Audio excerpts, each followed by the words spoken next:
Уруксат берилген максималдуу салмагы 3,5 тоннадан ашпаган жүк ташуу унаа менен сиз сол тилкеде жүрүүнү кайсы багыттар боюнча уланта аласыз?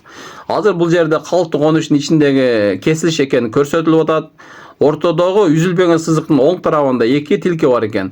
Анан тилкелердин үстүндөгү карагыла белгилер турат. Тилкелердин багытын билдирүүчү милдеттендирүү белги эмне деп атат, кандай жүрүш керек экенин билдирип атат. Түзгө жана оңго эки жакта тең ошондой да белгиленип тур дагы. Анан ылдый жагында табличканы карасаңыздар, оор жүк ташуучу унаалар үчүн деп койгон. Демек 3,5 тоннадан ашкан унааларга түзгө жана оңго жүргөнгө уруксат берип атат. Ал эми сиздикин эмне деп атат? 3,5 тоннадан ашпаган жүк ташуучу унаа ушул кайсы багыт боюнча жүрө аласыз дегенде, силердики жеңил унаага кирет дагы. Силер азыр ушул жерден оңго бурула аласыңарбы? Жок, бурулганга болбойт ортоңку тилкеден. Бул жүк ташуучу унааларга уруксат берип атат, бирок силерге эмес.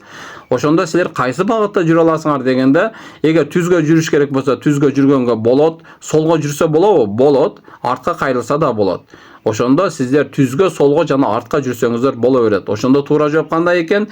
Түзгө, солго жана тескери багытка деген жооп тура болот. Ушул жоопту белгилейбиз. Кыздар үчүн чоң рахмат. Урматтуу менин көрүүчүлөрүм, мен катталуучуларым. Эгер право алууда экзаменден өтүү аябай кыйын болуп жаткан болсо, кайра барып жадаган болсоңуздар, анда менде платный онлайн курс бар.